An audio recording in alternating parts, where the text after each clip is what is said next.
ওই কাপড়ের মধ্যে কে গোলাম আর কে মালিক, কে ধনী কে গরিব, কাপড়ে ঢুকলে আর পাওয়া যাবে না, সব একাকার হয়ে যাবে। ওই কবরের সাইজ হবে এক, ওই কবরে রাখিয়া বিদায় বেলা প্রশ্ন করা হবে সবার বেলায় তিনটা, তাও এক। আমাকে যে প্রশ্ন যুবক, তোমাকে একই প্রশ্ন। রবের পরিচয় দাও, ধর্মের পরিচয় দাও, রহমাতুল লিল আলামিনের পরিচয় দাও। নবী বলে এই তিনটা প্রশ্নের জবাব যারা দিতে পারবে তাদের কবর হবে রাউযাতুম মিন রিয়াযিল জান্নাহ। আর যারা জবাব দিতে পারবা না তাদের কবর হবে হুফরাতুম মিন হুফারিন নার। কারা পারবে জবাব দিতে? আমরা হুজুরেরা, এই হুজুরেরা, হুজুরেরা পারার কোনো গ্যারান্টি আছে? নাই। যদি থাকতো রহমতের নবীর হাতের সাহাবা জান্নাতের টিকিট হাতে পাইছেন 10 জন। এই 10 জনের ইতিহাস বইরা দেখো, মরণ পর্যন্ত শুধু কান্না কান্না কান্না কান্না।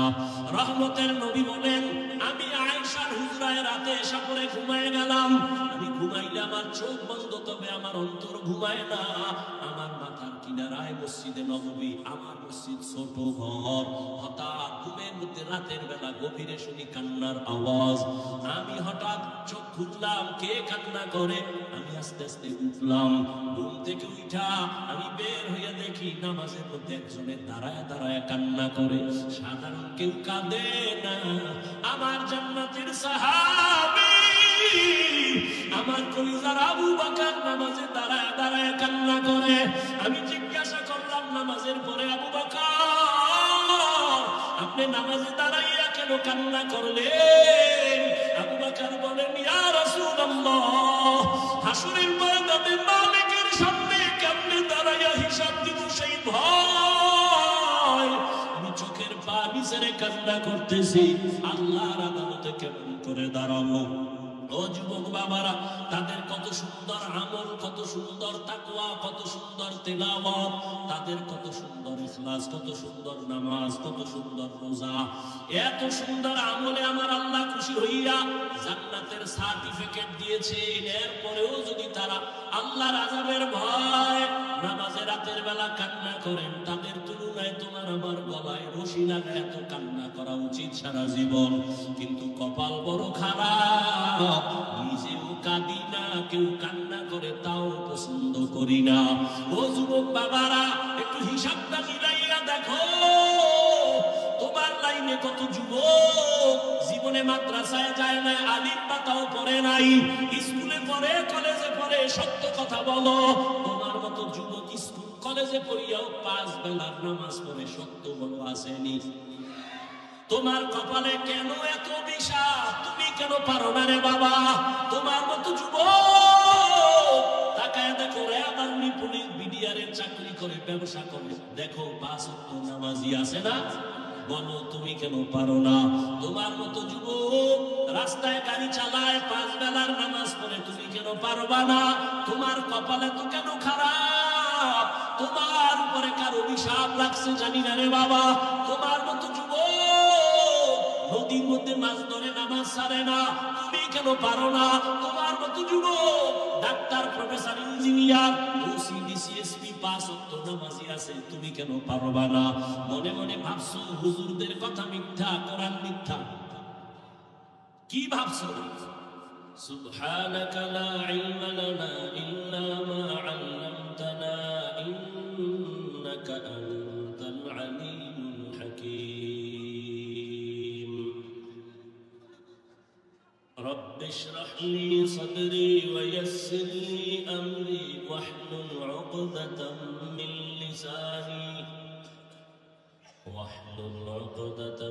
من لساني يفقه قولي।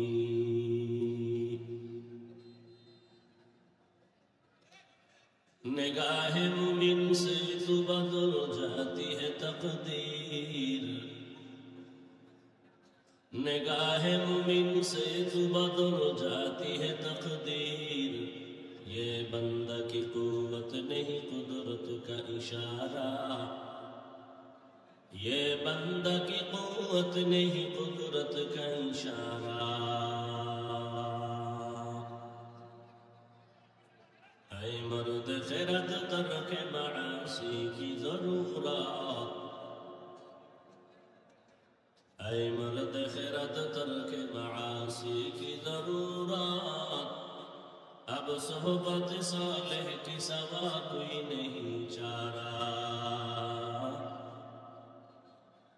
अब सोहबत सालेह की सवा कोई नहीं चारा। मरदूद है पीछे हमें खबर नहीं लेकिन, मरदूद है पीछे हमें खबर नहीं लेकिन। एक वक्त में हालात जो अमाल है सारा, एक वक्त में हालात जो अमाल है सारा।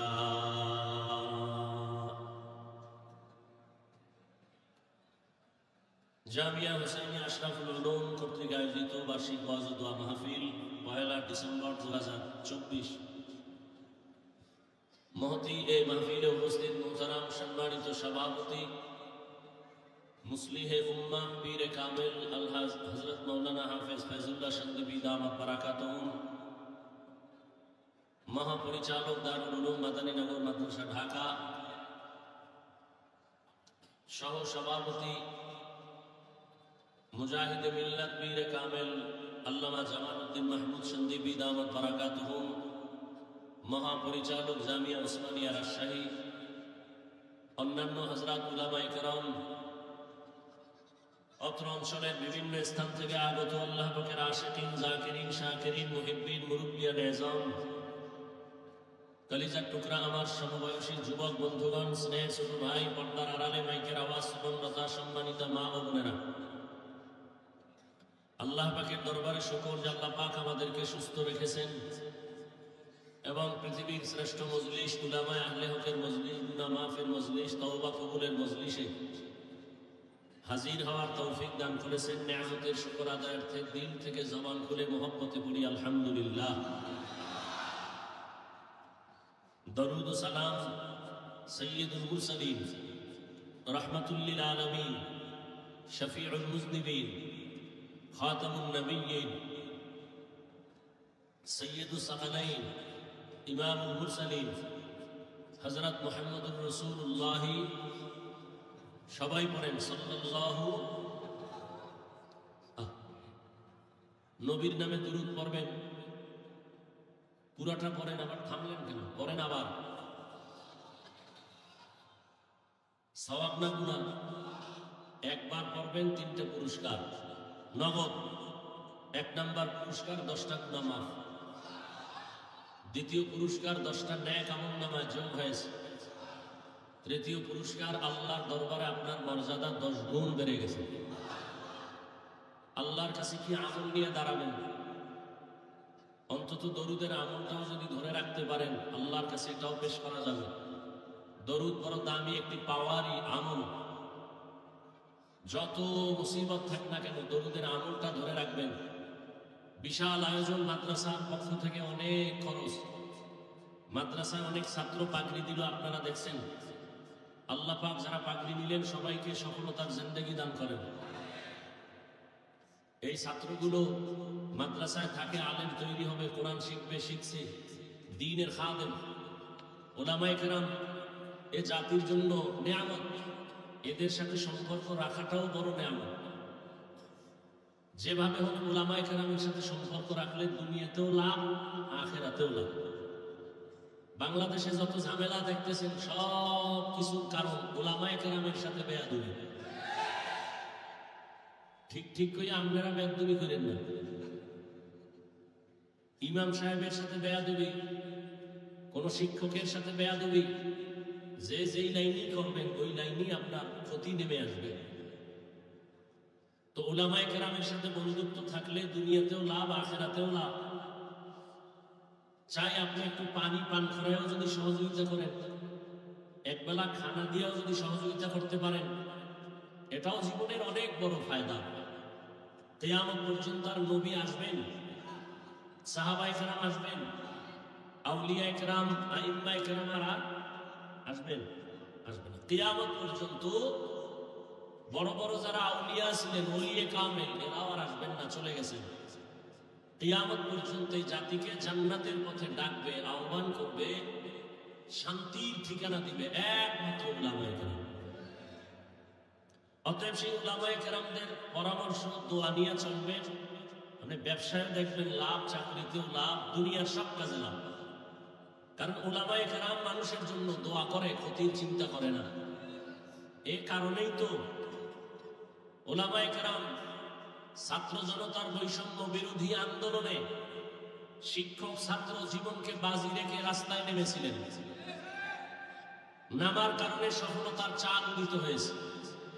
তারা ক্ষমতার চেয়ারে বসার জন্য মাঠে নামে নাই, এই জাতিকে জুলুম থেকে বাঁচাবার জন্য মাঠে নামছে। উপদেশটাকে হয়েছে, কোন আলেম বলে নাই নামো আঙুল উঠাও, তবে একটা সিগন্যাল দিয়ে দিয়েছেন, জুলুম করলে কারো ছাড় দেওয়া হবে না। উলামায়ে কেরাম এই জাতির জন্য যেই পরিমাণ শ্রম মেহনত করেন, ভাবেন এইরকম ভাবা মেহনত করার মানুষ দ্বিতীয় আর একজনও নাই। আসতে বললেন কেন?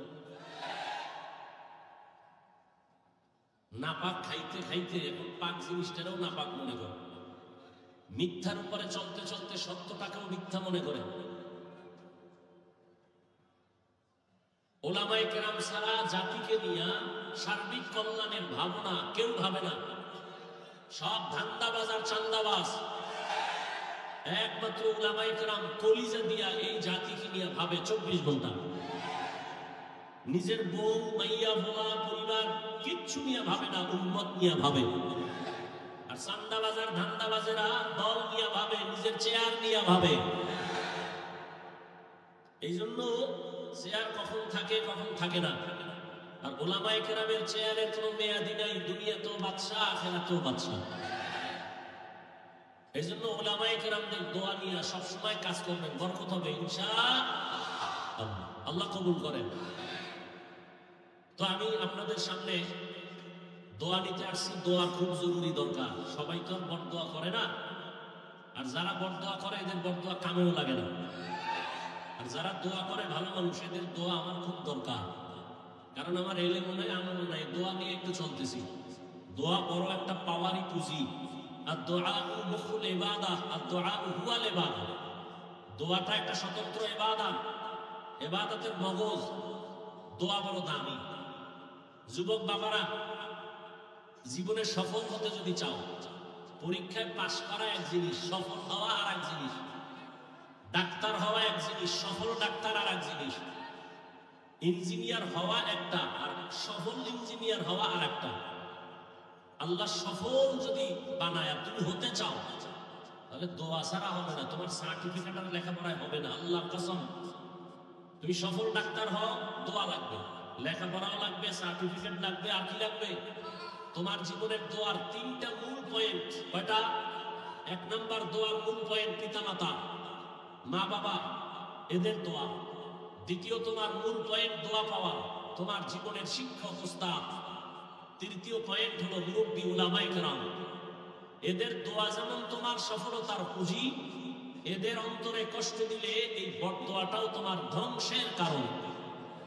মা বাবার বড়দোয়া তোমার জীবনের আগুন, শিক্ষকের বড়দোয়া ছাত্রের জীবনের আগুন, উলামায়ে কেরামের বড়দোয়া উম্মতের জন্য একটা আগুন। একটু আগে বললাম না, উলামায়ে কেরামের সাথে বেয়াদবির কারণে সব ঝামেলা আমার দেশে। আল্লাহ উলামায়ে কেরামের ইজ্জতকে বাড়ায়া দেন। উলামায়ে কেরামের পেছনে যারা ষড়যন্ত্র করে লেখার মাধ্যমে, বলার মাধ্যমে, আল্লাহ ওদের হেদায়েত দান করেন।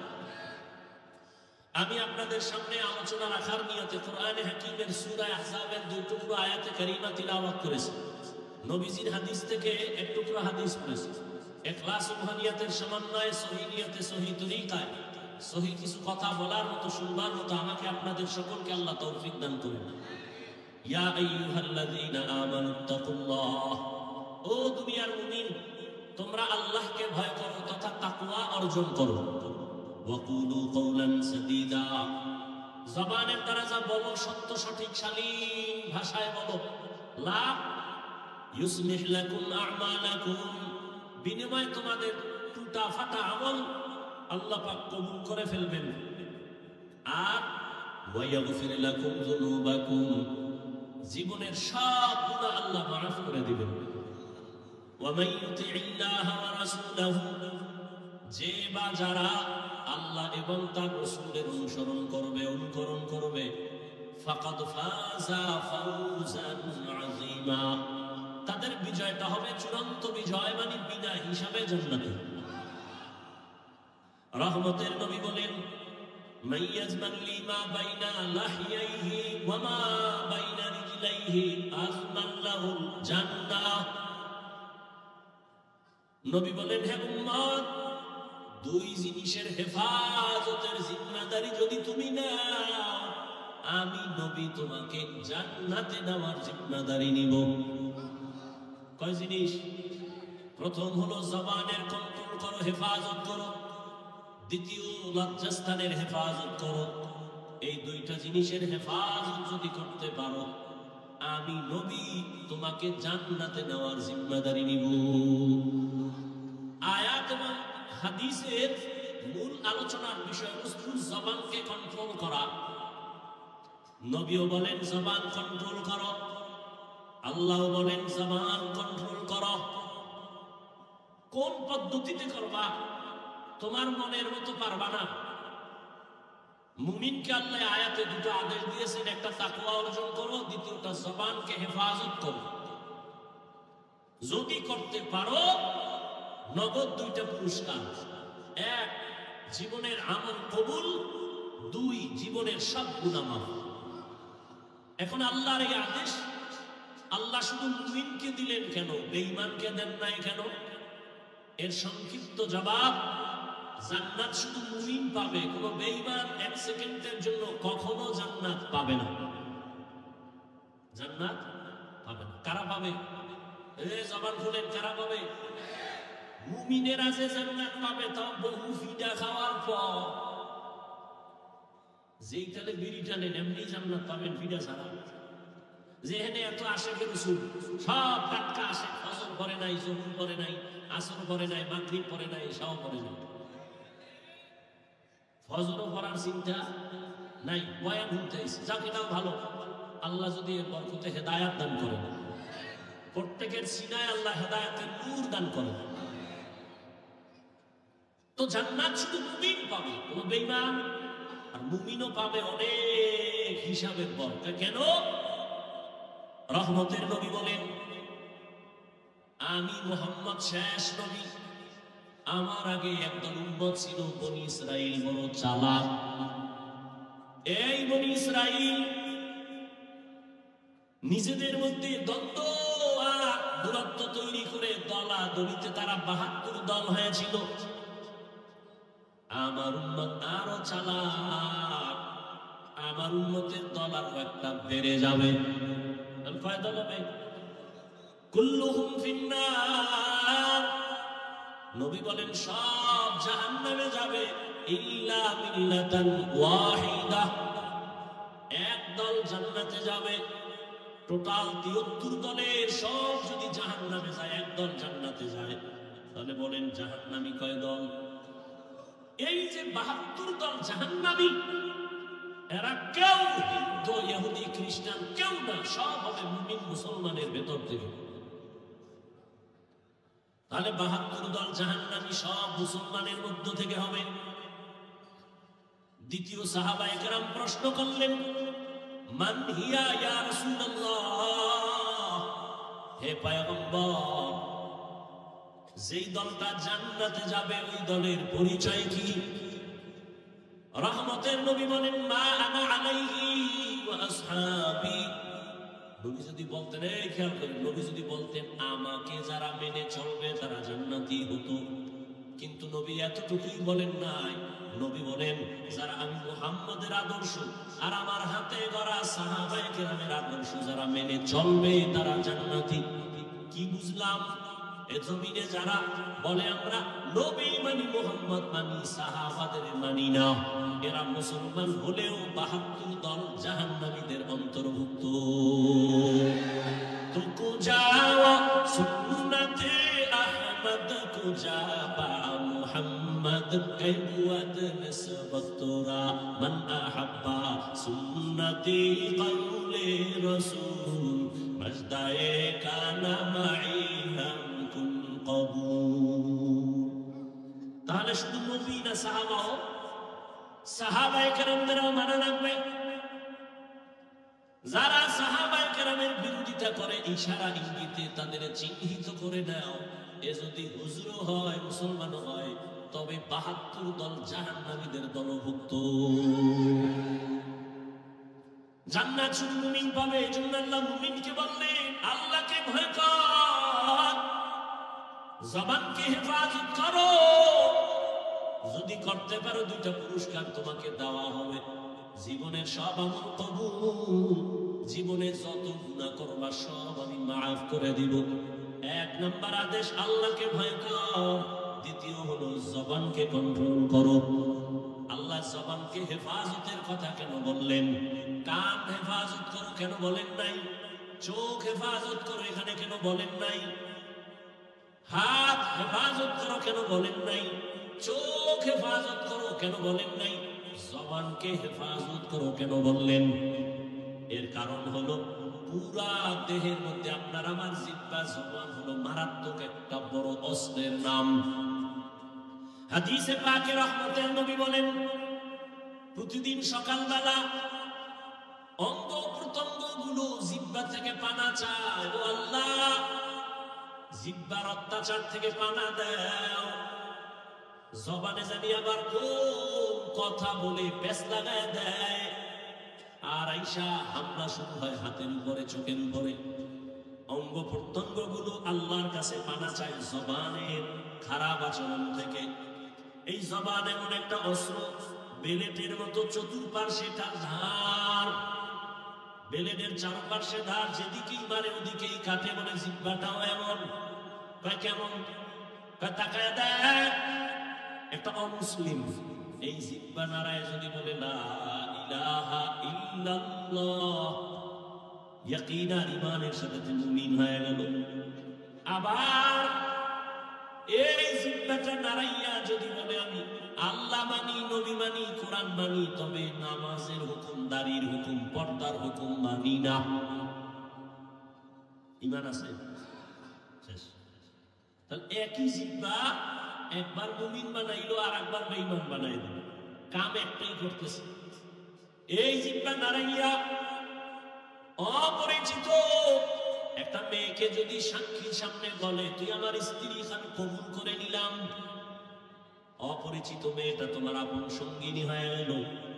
আবার এই একই জিহ্বা নারায় যদি বলো আপন বউকে বলো তালাক, আছে?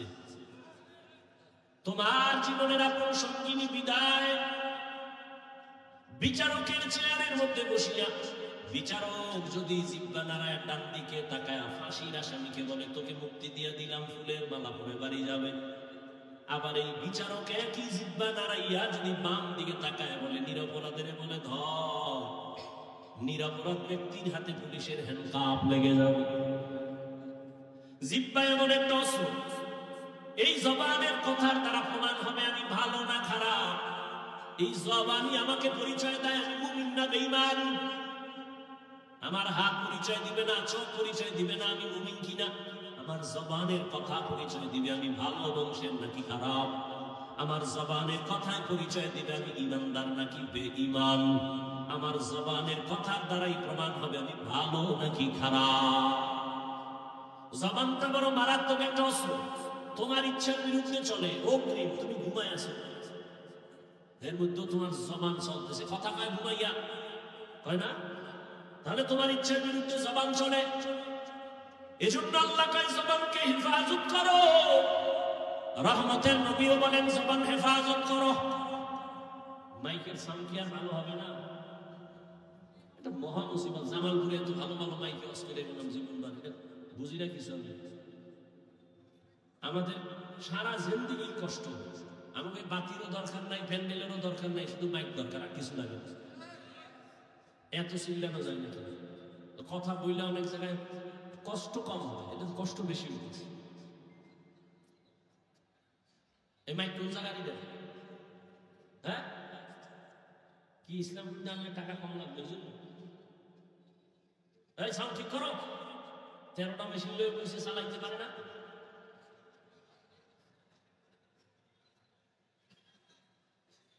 আল্লাহ পাক কবুল করেন। আপনাদের কষ্ট হইতেছে? আপনার কষ্ট হইলে 2-4 ঘন্টা, আমরা তো আজীবন গাধার মতো দৌড়াইতেছি সারা দেশ। না টাইম মতো খাওয়া, না টাইম মতো ঘুম, দৌড়ের উপর। বাথরুমে যাওয়ার শান্তি নেই। এরপরে আইসা আবার বয়ান। একটা মানুষ ঠিক মতো না ঘুমাইলে তার কথার ব্যালেন্স থাকে না, চলাফেরার ব্যালেন্স থাকে না। এরপর সেই বয়ান চলতে থাকে যদি আবার আনলিমিটেড। আবার বয়ান যদি 1 লাইনের মানুষ হয় তো 1 লাইনে বয়ান করা যায়, চোখ বন্ধ করে কয়ে হয়ে গেলাম।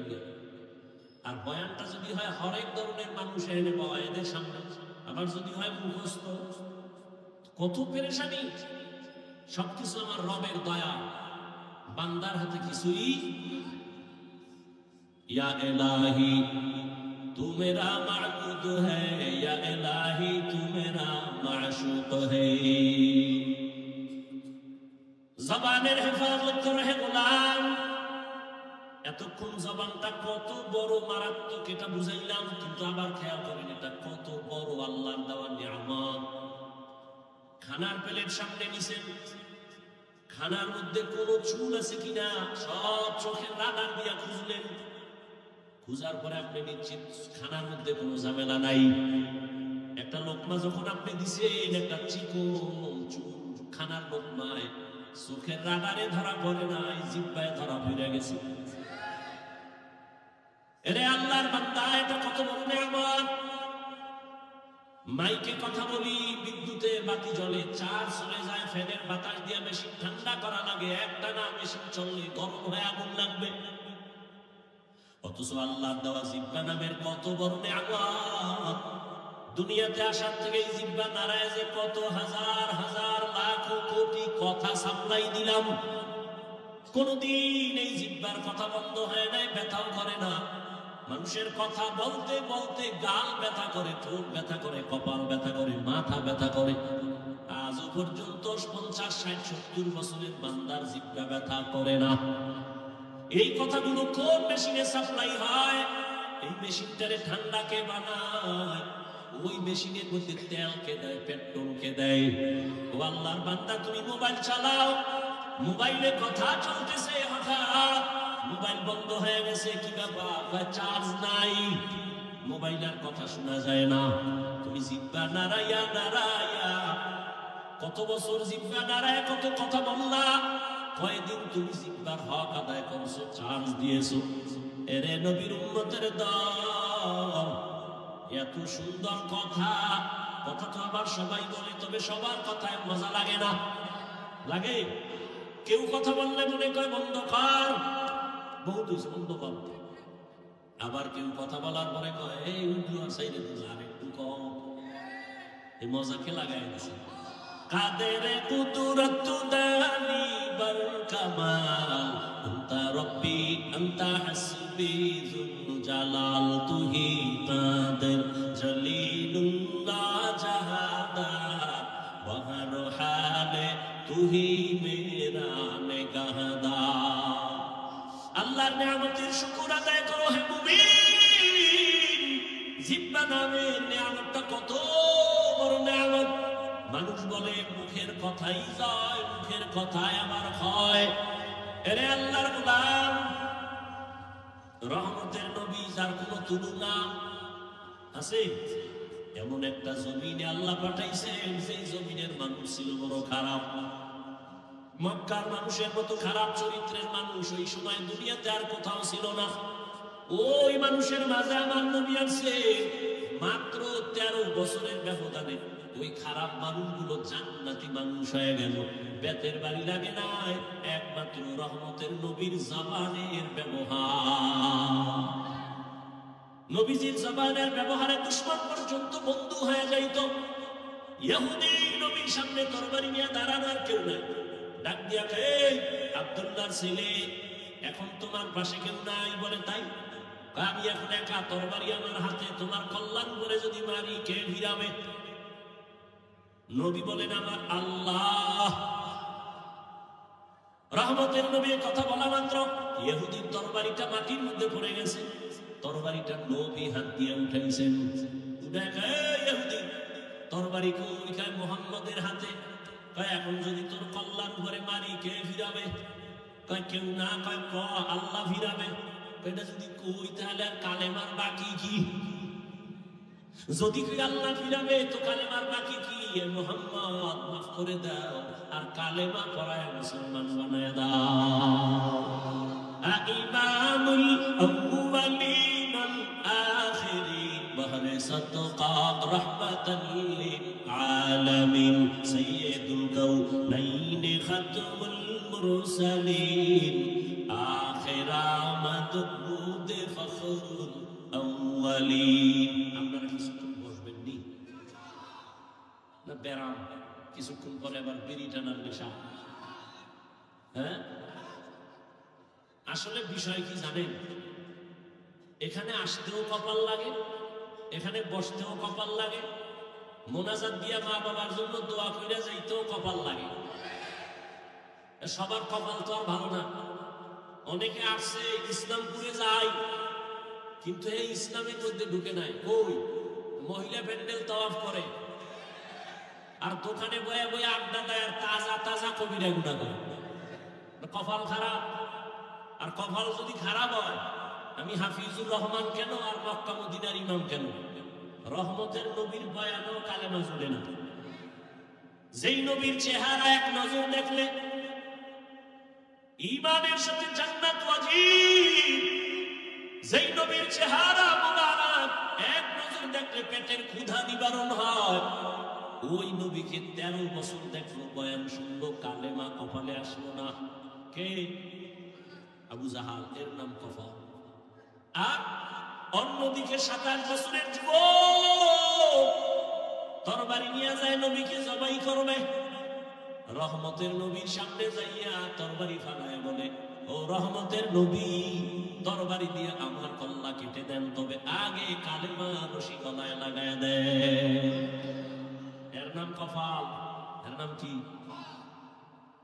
এই জাগর দীর্ঘ টাইম বসার অভ্যাস নাই, এরা ভিতরে ঢুকছেন কেন? কত আলেম ওলামা মাঠে বসা, সাদা দাড়িওয়ালারা বসা, এদের ধাক্কাইয়া জুতা হাতে লইয়া গায়ে লাগাইয়া এরপরে বাইর হইতেছেন। ভয় লাগে না? আপনার ব্যারাম থাকলে ঢুকছেন কেন? ওই কত আল্লাহর বান্দারা বাইরে দাঁড়ানো আছে না? এরা মন চাইলে আবার দূরে গিয়ে বিড়ি টাইনে আবার আসবে, কোনো ঝামেলা নাই। ভিতরে বৈশা উঠা বসা করা এটা তো ভালো না। এতগুলো মানুষ আলেম ওলামা মুরব্বীরা এদের ডেঙ্গিয়ে বের হন, এটা তো আদব নয়। এই ব্যারাম কেন? কপাল খারাপ হয়ে গেছে। আল্লাহ সবাইকে হেদায়েত দান করেন। আপনারা বেশি কষ্ট মনে করলে আমি ছেড়ে দেই। আল্লাহ সবাইকে কবুল করেন। তাহলে কেউ উঠবেন না তো ইনশাআল্লাহ। উঠবেন না তো উঠবেন না, কেউ উঠতে চাইলে উঠতে দিবেন না। 2-3 জনে আসতে তাহলে সহায় ফেলাইবেন জায়গা, যে তুই মোটামুটি ঘন্টা 2 ঘুমা, ওরে আর মাথা উঠে দেবেন না। যা আন্দোলন হয়েছে 5 তারিখ, আর একটা আজ হয়ে যাবে।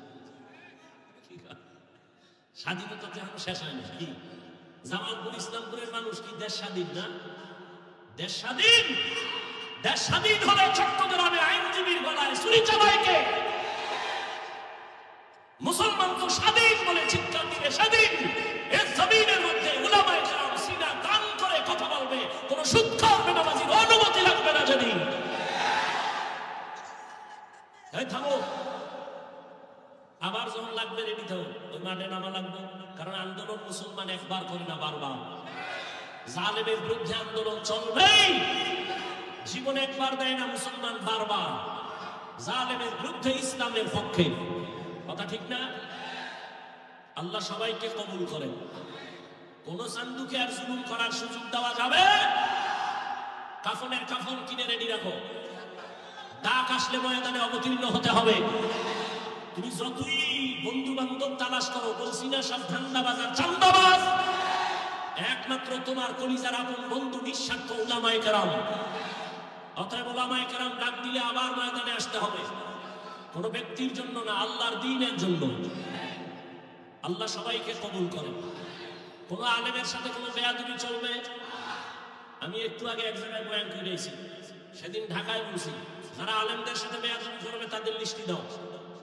ইমামের সাথে, মাদ্রাসার কোন শিক্ষকের সাথে, কোন বক্তার সাথে উল্টা পাল্টা করলেই তাদের লিস্টি আমাদেরকে দাও। ঢাকার থেকে আবার আলেমদেরকে নিয়ে বসে আবার আন্দোলনে জালেমের বিরুদ্ধে ময়দানে আবার নামতে হবে। কোন মাস্তানি চলবে? এদেশে আলেম ওলামা কম, মাদ্রাসা কম, কেউরে দরকার নাই। আমরা শুধু আলিয়াও লাগবে না, আমরা কওমি মাদ্রাসার হুজুরার ছাত্র যদি রাস্তায় নামি, পলানেরও জায়গা পাইতো না। প্রত্যেকটা নাস্তিক আর বেয়াদব ওলামায়ে কেরামের অনুমতি ছাড়া কথা বলার সাহস পাবে না।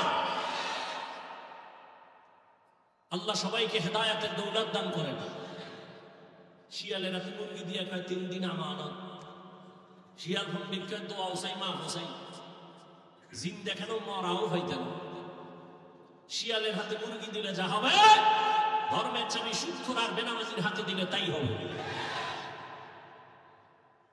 আল্লাহ হেদায়েত দান করুন। তো যে কথা বলতেছি উঠা বসা করলে আমি মুনাজাত দিয়ে দেব। কথা বলতে অনেক কষ্ট হয়, সাউন্ড আমার মনের মতো পাই না, এই জন্য। তারপরে আপনাদের মোহাব্বতে বলতেছি, কারণ সবকিছুর মধ্যে আপনাদের দোয়া। বক্তার এলেম আর আমলে বয়ান হয় না, জীবন মনে রাখবেন। এলেম আর আমলের বাহাদুরি দিয়া বয়ান হয় না, বয়ান হয় শ্রোতাদের অন্তরের মোহাব্বত আর আকর্ষণের উপর। আর রহমত কার? জোরে বলেন। ইয়া আইয়ুহাল্লাযীনা আমানুত্তাকুল্লাহা ওয়া কুলু কাওলান সাদীদা। এ মুমিন, আল্লাহকে ভয় করো, জবানের হেফাজত করো। জবান বড় দামি একটা অস্ত্র, আল্লাহ পাকের অন্যদিকে বড় নিয়ামত। এই জবান হেফাজত কেমনে করবা? তোমার ইচ্ছার বিরুদ্ধে জবান ধরায়। হাত যদি অন্যায় করে রশি দিয়া পেঁচাও, বেঁধে রাখো, আর অন্যায় করতে পারবে না। পা যদি অন্যায় ভাবে হাঁটে, পাও দুইটা বেঁধে দেওয়ার হাঁটতে পারবে না। কান যদি অন্যায় আওয়াজ কানে দেয়, পট্টি লাগায় দাও, কান হেফাজত হয়ে যাবে। ভালো করে বুঝো, চোখ যদি অন্যায় কিছু দেখে, চোখের সামনে কালো আয়না লাগায় দাও, দেখবে না। বুঝেন, ভালো করে বুঝেন। হাত অন্যায় করলে বাধা যাবে, হেফাজত করা যায়, কন্ট্রোল করা যায়। কান অন্যায় করলে কন্ট্রোল করা যায়, চোখ অন্যায় করলে পট্টি লাগাও, আয়না লাগাও। কিন্তু জবানটা যদি অন্যায় করে বারবার, এটারে আটকাইবেন কেমনে? রশি দিয়া বাঁধা যাবে, কষ্টে লাগানো যাবে। জিহ্বা কেমন একটা বড় আল্লাহর অস্ত্র, এখানে কষ্টে ধরে না। ধরে সুপারগুলো ধরবে? ধরবে না। তো জবানটারে কেমনে কন্ট্রোল করবেন? মুখের উপরে কষ্টে লাগাবেন? কয় না। এবার আল্লাহ দয়া করে একটা পরামর্শ দিতেছেন, ও বান্দা, আমি জানি, তোর থেকে বেশি জানি। হাতের আটকাইতে পারবি, কান আটকাইতে পারবি, চোখ আটকাইতে পারবি, পা পারবি, কিন্তু জবানটারে তুই দুনিয়ার কোনো রশি দ্বারা বাঁধতে পারবি না। এটার জন্য আমি আল্লাহ কুদরতের একটা মেডিসিন দিছি, ওই মেডিসিন লাগায় দে, জিহ্বা কন্ট্রোল হয়ে যাবে। ওই মেডিসিন আমার আল্লাহর দেওয়া, মেডিসিনের নাম হলো তাকওয়া। हर के दारत खौफ हक़दार दिल मदाम जन्नतुल मअवा देहत रामकम जुज़बा हक़ची ज़े मखाअज़ इंसुजा फज़ले उहा मस्ते दर जुमला जहां। তাকওয়া মানে আল্লাহর ভয়। ওই আল্লাহর ভয় মানে মেডিসিন দিয়া জবানটাকে আটকাইয়া দাও। আল্লাহর আদালতে দাঁড়াইয়া হিসাব দেওয়ার ভয়, এই ভয়ের নাম তাকওয়া। কয় ভয়টা অন্তরে ঢুকাইও। কয় কোথায় কোথায় পাবো এই ভয়ের মেডিসিন? আল্লাহ বলেন যারা এই জমিনে আমার প্রিয় গোলাম, আমার প্রিয় বান্দা আহলুল্লাহ, এদের নেক নজর লাগাও, অন্তরে তাকওয়া চলে আসবে, আল্লাহর ভয়। আমি এখানে যদি আপনাদের প্রশ্ন করি, আপনারা কারা কারা আল্লাহকে ভয় করেন? সবাই কোনো হাত উঠাইবে। চালাক যারা তারা পাও দুইটা উঠায় বলবে আমরা হুজুরগো থেকে বেশি আল্লাহরে ভয় করি, যদিও নামাজ পড়ি না, তবে আমার ঈমান তাজা আছে না? চালাক বলবে আমরা নামাজ না পড়লে আমগো দিল পরিষ্কার। সবাই বলবে আমি আল্লাহকে ভয় করি। আমিও বলি আমি আল্লাহকে ভয় করি। তুমি নামাজ বাদ দিয়ে বলো আল্লাহকে ভয় করি, আর আমি নামাজ ঠিক রেখে বলি আল্লাহকে ভয় করি। আসলে আল্লাহর ভয় কি জিনিস সেটার হাকিকত এখনো জানি না রে বাবা। আল্লাহর ভয়ের হাকিকত উদাহরণত এমন বলি, একটা সন্তান মা বাবাকে ভয় করে বলে তার প্রমাণ, সন্তান মা বাবার সামনে কখনো অন্যায় করে না। কেন? শাস্তির ভয়। ঠিক একটা শিক্ষকের ছাত্র ভয় করে, তার প্রমাণ ছাত্র শিক্ষকের সামনে অন্যায় করে না, শাস্তির ভয়। ঠিক এই জমিনে যে বান্দা যে বান্দি আল্লাহকে ভয় করবে, ওই বান্দা গলায় ছুরি লাগাবে, দাড়ির মধ্যে ছুরি লাগাবে না। हर के दारत खौफे अक़दार दिल मन जन्नतुल मअवा देहत रामका। আল্লাহর ভয় অন্তরে জমা করো হে মুমিন। কেমন আল্লাহর ভয়?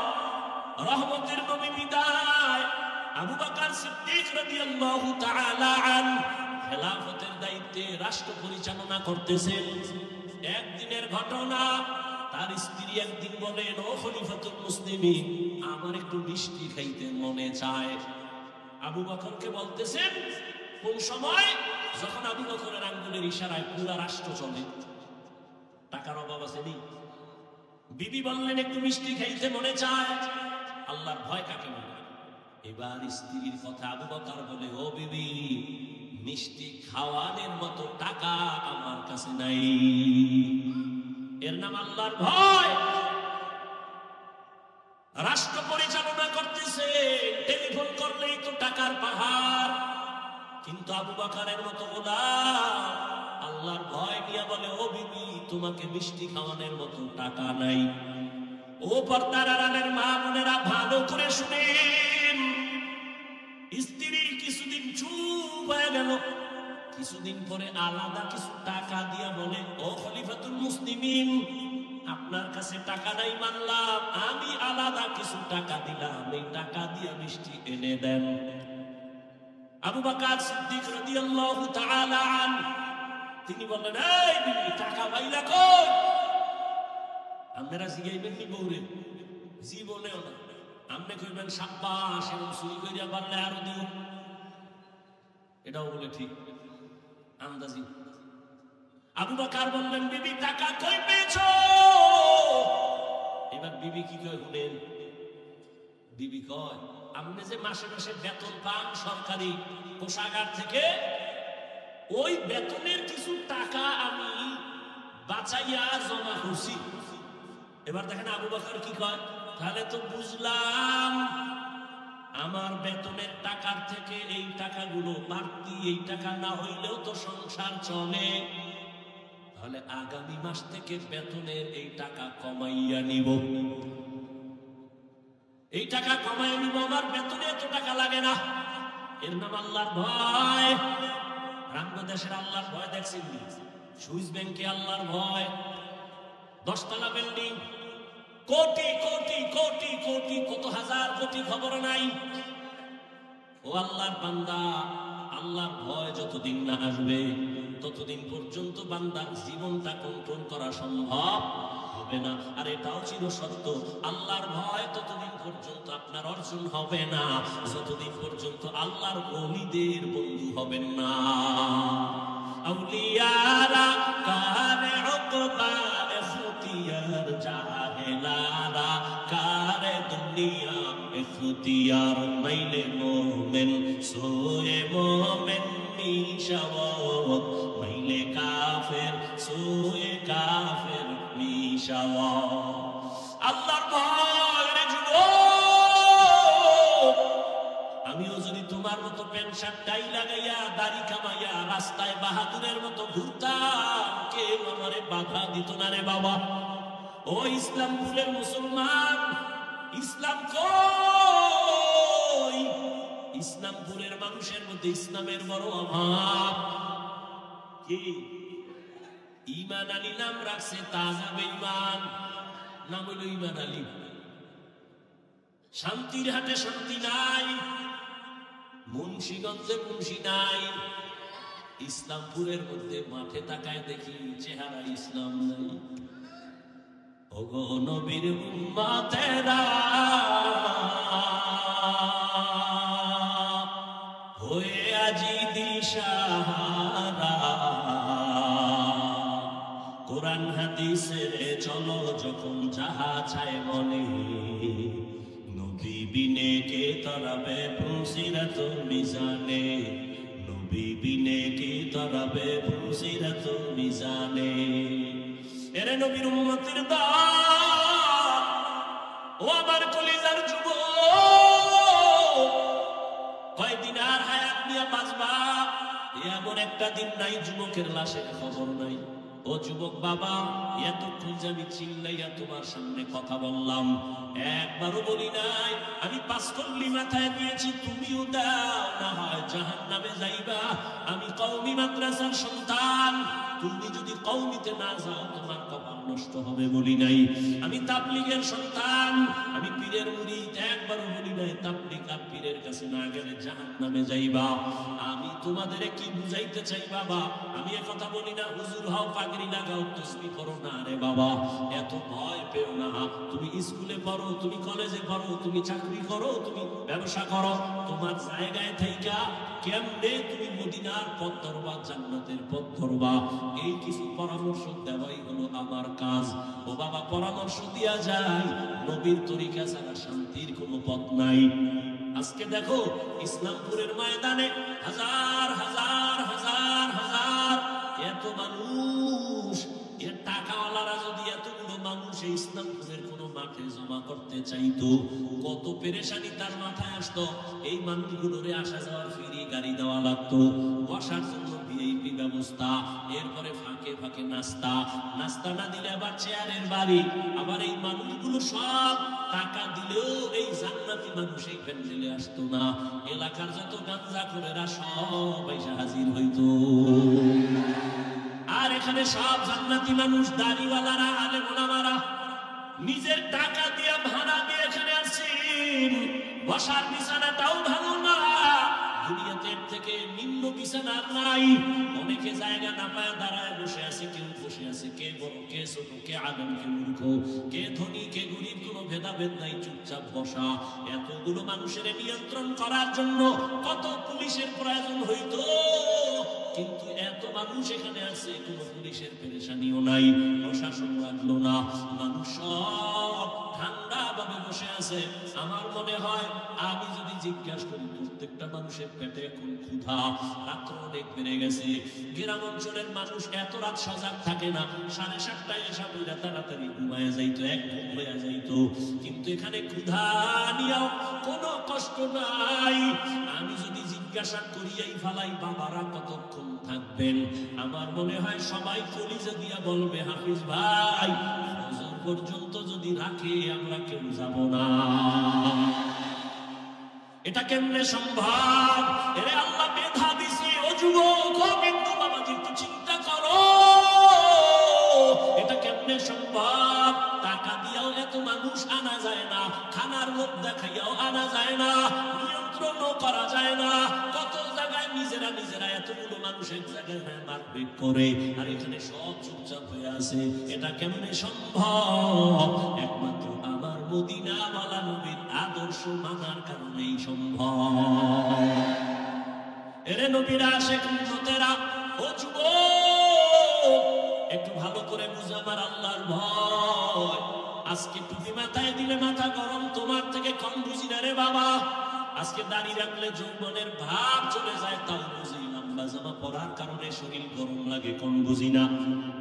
এরপরেও কেন টুপি ছাড়ি না, নামাজ ছাড়ি না, বেপরদায় চলি না। এখানে আপনারা যারা বসে আছেন সবাই মুসলমান, আমিও মুসলমান। আপনাদের আল্লাহ আমার আল্লাহ এক নাকি দুই? আপনাদের নবী আমার নবী, আপনাদের কোরআন আমার কোরআন, আপনাদের ধর্ম আমার ধর্ম, আপনাদের কালেমা আমার কালেমা, আপনাদের কাবা আমার কাবা, আপনাদের নবী আমার নবী, আপনার আল্লাহ আমার আল্লাহ, আপনার কাবা আমার কাবা, সব এক। দুনিয়াতে আসছি তাও এক, বিদায়বেলা কাফন হবে তিনটা তাও এক। আমি বক্তার সম্মানে একটা কাফন কেউ বাড়াইয়াও দিবে না। এই এলাকার গরিব মরিয়া গেলে একটা কাফন কেউ কমাইয়াও দিবে না। কোটিপতিরও যেমন তিনটা কাফন, গরিবেরও তেমন তিনটা কাফন। ও আল্লাহর বান্দারা, কালার হবে আলাদা না এক? কি কালার? সাদা। কাফনের উপরে লেখা থাকবে বড় হুজুরের লাশ, এমপি সাহেবের লাশ। কে ধনী, কে গরিব, কে আলেম, কে মূর্খ, কে ইমাম, কে মুক্তাদি, কে বক্তা, কে শ্রোতা, কে পীর, কে মুরিদ। আজকে আমি বক্তা বক্তা ভাব যতই দেখাই না কেন, তুমি টাকার গরম যত দেখাও, সাদা কাফনে যেদিন ঢুকবা সব বাহাদুরি শেষ হয়ে যাবে। ওই কাফনের মধ্যে কে গোলাম, কে মালিক, কে ধনী, কে গরিব, কাফনে ঢুকলে আর পাওয়া যাবে না, সব একাকার হয়ে যাবে। ওই কবরের সাইজ হবে এক। ওই কবরে রাখিয়া বিদায় বেলা প্রশ্ন করা হবে সবার বেলায় তিনটা তাও এক। আমাকে যে প্রশ্ন যুবক, তোমাকে একই প্রশ্ন। রবের পরিচয় দাও, ধর্মের পরিচয় দাও, রহমাতুল লিল আলামিনের পরিচয় দাও। নবী বলে এই তিনটা প্রশ্নের জবাব যারা দিতে পারবে তাদের কবর হবে রওজাতুম মিন রিয়াজিল জান্নাহ। আর যারা জবাব দিতে পারবা না তাদের কবর হবে হুফরাতুম মিন হুফারিন নার। কারা পারবে জবাব দিতে? আমরা হুজুরেরা। এই হুজুরেরা, হুজুরেরা পারার কোনো গ্যারান্টি আছে? নাই। যদি থাকতো রহমতের নবীর হাতের সাহাবা জান্নাতের টিকিট হাতে পাইছেন 10 জন। এই 10 জনের ইতিহাস বইরা দেখো, মরণ পর্যন্ত শুধু কান্না কান্না কান্না কান্না। রহমতের নবী বলেন, আমি আয়েশার হুজরায় রাতে এসে পড়ে ঘুমায় গেলাম। আমি ঘুমাইলে আমার চোখ বন্ধ, তবে আমার অন্তর ঘুমায় না। আমার মাথার কিনারায় মসজিদে নববী, আমার মসজিদ ছোট ঘর। হঠাৎ ঘুমের মধ্যে রাতের বেলা গভীরে শুনি কান্নার আওয়াজ। আমি হঠাৎ চোখ খুললাম, কে কান্না করে? আমি আস্তে আস্তে উঠলাম। ঘুম থেকে উঠা আমি বের হয়ে দেখি নামাজের মধ্যে একজনে দাঁড়ায় দাঁড়ায় কান্না করে। সাধারণ কেউ কাঁদে না, আমার জান্নাতের সাহাবী, আমার কলিজার আবু বকর নামাজে দাঁড়ায় দাঁড়ায় কান্না করে। আমি জিজ্ঞাসা করলাম নামাজের পরে, আবু বকর আপনি নামাজে দাঁড়াইয়া কেন কান্না করলেন? আবু বকর বলেন, ইয়া রাসূলুল্লাহ, হাসরের ময়দানে মালিকের সামনে কেমনে দাঁড়াইয়া হিসাব দিব সেই ভয়। আমি চোখের পানি ছেড়ে কান্না করতেছি, আল্লাহর আদালতে কেমন করে দাঁড়াবো। ও যুবক বাবারা, তাদের কত সুন্দর আমল, কত সুন্দর তাকওয়া, কত সুন্দর তিলাওয়াত, তাদের কত সুন্দর ইখলাস, কত সুন্দর নামাজ, কত সুন্দর রোজা।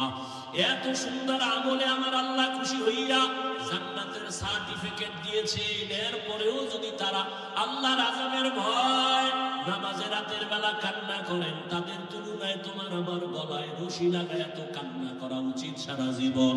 কিন্তু কপাল বড় খারাপ, নিজেও কাঁদি না, কেউ কান্না করে তাও পছন্দ করি না।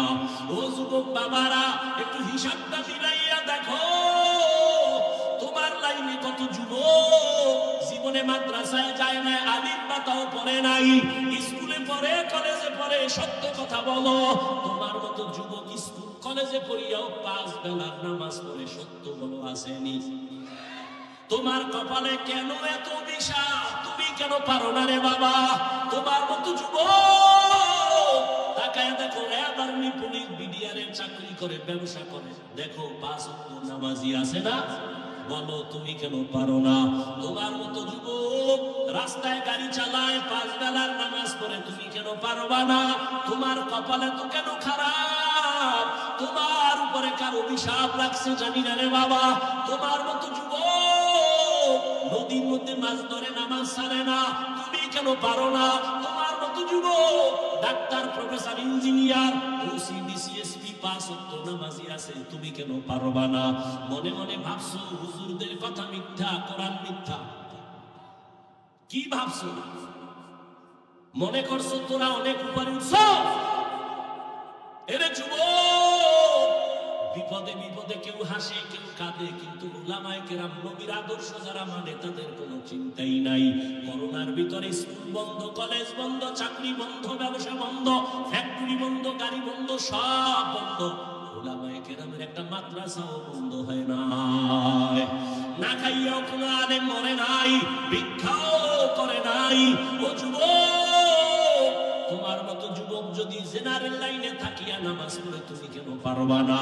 ও বৃদ্ধ বাবাজিরা, তো আপনার মতো কত বাবা মসজিদে গিয়া 5 বেলার নামাজ আদায় করে, আপনি কেন পারেন না? ও পর্দার আড়ালের মা বোনেরা, এতক্ষণ আমি আপনাদের সন্তানদের বয়ান শুনাইলাম। এই বয়ানটা বাস্তবায়ন করতে হলে মা আপনার চোখের পানি আর দোয়া লাগবে। ও পর্দার আড়ালের মা, আপনাদের জীবনটা কতই যে ধন্য। আজকে ইসলামপুরের স্টেজে কত কোরআনওয়ালার মাথায় পাগড়ি দেওয়া হলো, এদের মা বাবার মতো ঈদের আনন্দে আর কেউ নাই। ও পর্দার আড়ালের মা, মনে কি চায় না একটা আদর্শ সন্তানের মা হইয়া কবরে যাবেন?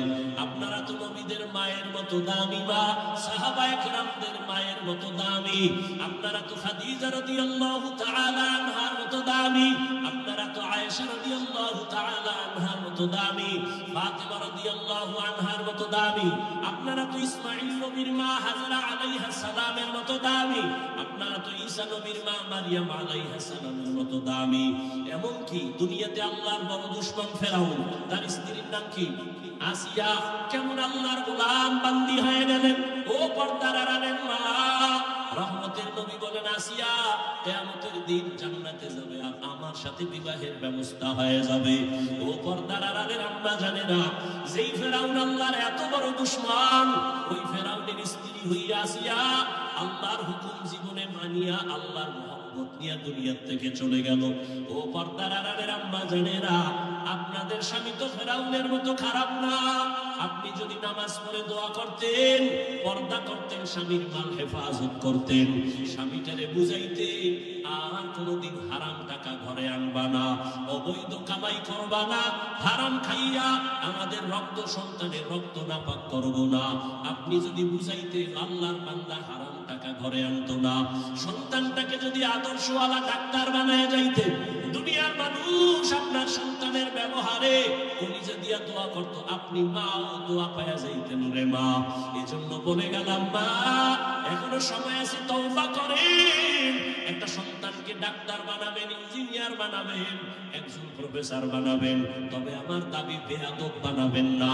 আপনার সন্তানের আচরণে কোনোদিন যেন কেউ কষ্ট না পায়, আল্লাহর বিরুদ্ধে না যায়। আপনার সন্তানের কথা আর কাজে যেন আমার আল্লাহ খুশি থাকে, নবী যেন কষ্ট না পায়, মা বাবা যেন কষ্ট না পায়, উলামায়ে কেরাম কষ্ট যেন না পায়, শিক্ষক মুরব্বীরা যেন কষ্ট না পায়। ও যুবক, এখনো সময় আছে, তওবা করে নাও, আল্লাহর মুহাব্বত নিয়ে তওবা করো, মনের বুঝাও, ও আল্লাহ আমার কপাল কেন এত খারাপ। তোমার মতো যুবক যদি জেনারেল লাইনে থাকিয়া নামাজ পড়ে, দাঁড়িয়ে রাখে, পর্দা করে, তুমি পারবা না কেন? মনে মনে তওবা করো আর বলো, হে আল্লাহ, জীবনে তো কম গুনাহ করি নাই, মনে চাইছে নামাজ পড়বো না, পড়ি নাই, মনে চাইছে পার্কে যাব, দৌড়ায় গেলাম, মনে চাইছে কাউকে গালি দিব, দিয়েছি, মনে চাইছে আড্ডা দিব, দিয়েছি, আজকে থেকে তওবা করলাম, আর নামাজ ছাড়বো না, বেপরদায় চলবো না, দাড়ি কাটবো না। ও আল্লাহর বান্দারা, আজকে আমি মুসলমান, তুমিও মুসলমান, তোমার আমার আল্লাহ এক, নবী এক, কোরআন এক, কাবা এক, ধর্ম এক, কালেমা এক, অথচ আমার মাথায় টুপি না দিলে লজ্জা পাই, অথচ তুমি টুপি দিতে লজ্জা পাও, আমি দাড়ি কাটতে গেলে লজ্জা পাই, আর তুমি কেমন মুসলমান যে দাড়ি রাখতে গেলে লজ্জা পাও? আমি বেপরদায় চলতে লজ্জা পাই, তুমি পর্দা করতে গেলে লজ্জা পাও। এর একটাই মাত্র কারণ, এত বয়ান তুমিও জানো, আমিও শুনাই, তাবলীগওয়ালাদের বয়ান, পীর মাশায়েখের বয়ান, জুমার দিন খতিব সাহেবদের বয়ান, এরপরেও কেন তোমার আমলের পরিবর্তন আসে না? এর একমাত্র কারণ, আল্লাহ আল্লাহর আদালতে দাঁড়াইয়া হিসাব দেওয়া লাগবে, চিন্তাই তোমার অন্তরে নাই। ওরে যতই বাহাদুরি করো রে যুবক, এখন আল্লাহর ভয় অন্তরে জমা নাও, আলেমদের দোয়া নিয়ে সামনে আগাও, আর জীবনে গুনাহ করিও না রে বাবা। এক সেকেন্ডের সূর্যের গরম সহ্য করতে পারো না, একটা মশার কামড় সইতে পারো না রে বাবা, একটা বেতের বাড়ি সহ্য করতে পারো না। আল্লাহর কোরআন তোর যদি বলে সত্য, গুনাহগার হইয়া যদি আল্লাহর আদালতে দাঁড়াও, সূর্যের গরমে মাথার মগজগুলো ভাতের মারের মতো ফুটতে থাকবে। জাহান্নামের গরম কেমন করে সহ্য করবা? ও আল্লাহর বান্দা, সাপ বিচ্ছুর আক্রমণ কেমনে সহ্য করবা? মাটির চাপ কেমনে সহ্য করবা? এখনো সময় আছে, চক্ষু বন্ধ করে পারোনি, 2 ফোঁটা চোখের পানি ছেড়ে ক্ষমা চাও। ওরে সন্তান যদি মায়ের বাবার শাস্তির ভয়ে কান্না করে, একটা ছাত্র যদি শিক্ষকের শাস্তির ভয়ে চোখের পানি ফেলে ক্ষমা চাইতে পারে, আমার আল্লাহর আযাবকে এত ছোট মনে করবা না রে বাবা। ওই আমার আল্লাহর আযাব বড় ভয়ঙ্কর, যেই ভয়ঙ্কর আযাবের কারণে আমার নবী পর্যন্ত কান্না করতেছিলেন। আমার উম্মত কিয়ামতের ময়দানে কি উপায় হবে? এখনো সময় আছে, তওবা করে নাও। হেদায়েতের মালিক আমার আল্লাহ, ইজ্জতের মালিক আমার আল্লাহ, রিজিকের মালিক আমার আল্লাহ। জীবনে আর যতদিন বাঁচবো আল্লাহকে মনে মনে বলো, আল্লাহ আর নামাজ ছাড়বো না, আর বেপরদায় চলবো না, উলামায়ে কেরামের পরামর্শ নিয়ে নবীর তরিকা মেনে চলবো। তওবা করার মতো যদি কারো অন্তর তৈরি হয়, মুনাফিকি যদি না থাকে, খাঁটি তওবার নিয়ত যাদের আছে, দুটো হাত আল্লাহকে দেখাইয়া দাও। আয় আল্লাহ, আপনি হাতগুলো কবুল করে নেন, তওবা কবুল করে নেন। তওবার উপরে মজবুত হইয়া চলার মতো তৌফিক আমাদের দান করেন আল্লাহ।